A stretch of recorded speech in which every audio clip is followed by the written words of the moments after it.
Okay, well today I'm doing a little bit of work on the camper because I've got a couple of spots around it where, let's see if I get my shadow the hell out of the way, the sealant between the wall and the side, or the wall and the bottom, is kind of giving up the ghost. So I've got some caulk. Really hard to find colors that match this thing. So let's see what I can do with what I was able to find. You can see here in the section where the one screw on this thing is, that it's stayed in. So I think something else I'm going to try to do is see what other screws I have that are still, that I've had for other things that I've taken off this thing, and try to add a couple of more in about the same area as this one, and then this one here.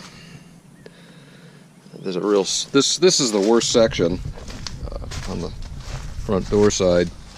There's a section on the back also, basically right over the low point drains going into the slide area. There's a couple of feet that's coming, doing the same thing. So since I'm out here, I'm going to do that. I've cleaned it with isopropyl alcohol as best I can. Didn't really take off as much crap as I'd hoped, but really I usually use denatured alcohol or acetone to do this kind of cleaning before I caulk stuff, but I really don't want to find out what this paint or gel coat or whatever the hell this is takes. So that is not what I'm going to be using on this. I think denatured, I think the isopropyl is fine for what I need. And then I'm going to, you can see my horrible color match over here when I had to take this all apart after the tire blew and shredded this piece of the fender. I'm going to take that off and clean it, get rid of that, and put some of the other caulking that I just got that I think is a little bit closer to the right color, just so it's not as stupid looking. But I mean, it's sealed and it's been fine since, but that's my goal for today. Well, there's the implements of destruction. I pre-drilled all these holes just because I was going through the tin. I didn't have self-tapping screws, but what I had done is whenever I took something out, like all the window treatments and things like that my wife couldn't stand, I saved all the little screws that came with it, because they're the same type of screws I used everywhere. The only issue is these are blackhead versus the type that match the outside. So if I want, I guess I can go through and paint them. But I added a whole bunch more screws. You can kind of see them, and it pulled in. There's a few little gaps now, but it pulled in quite a bit of it, and it's a lot more sturdy. Some of them had actually closed up the gap completely along the way, but it's a lot more stable now. This area didn't actually even have any gaps, but just to make it match, I added some more screws. But so now I'm just gonna run some tape, because I am terrible with caulking. I'm gonna just put a bead or a strip of tape along this whole thing on top and bottom, and then caulk the crap out of it and let it dry. See what we can do. And so there's the tape stripe, because I cannot do caulking without making it look like that horrible disaster unless I tape it. So yeah. Alright, so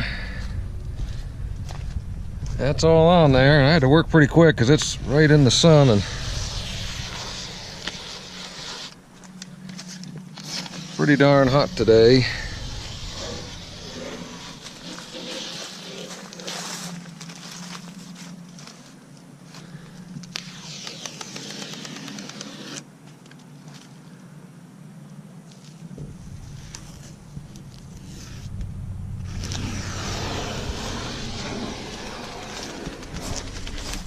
Probably not the best camera work you've ever seen, but what are you gonna do? There. And now I have a sealed rim. I don't know what you would call that, but with the extra screws, and this is just the caulking here. It's a Sherwin-Williams beige, nothing special about it. Interior, exterior. I think that's going to be pretty much it for this. I'm going to finish taking the wheel well apart, get that done, and then probably attack the other side quick, and that should take care of my waterproofing. Not that I've seen any damage from this, but warranty is this stuff's your responsibility, because I mean, you gotta either pay somebody to fix it or fix it yourself, because otherwise you ain't gonna have any kind of basis for any claim. So anyway, talk to you later. And there's the patch. They're all ready after I cleaned it up for the fender skirt. It's not going to be a perfect match on the actual lower section because it is kind of light. It's much closer to the, as you can see, it's much closer to the cream of the upper. But I don't know, without having to go back to the factory, I guess you could use clear if you wanted to color match it. But for me, as long as it's waterproof, I don't really care. So, more goo coming up. And done. It's a bit lighter than it ought to be for the fender, but I might decide to go back and put a little color on those screw heads that I put in. I'll paint a little bit onto the caulk over here just to cover it up. But I'm pretty happy with it. Hell of a lot better than that orange crap that I had put on there. So that cleaned up pretty nice. Anyway, that's it for today and how to reseal some of your RV.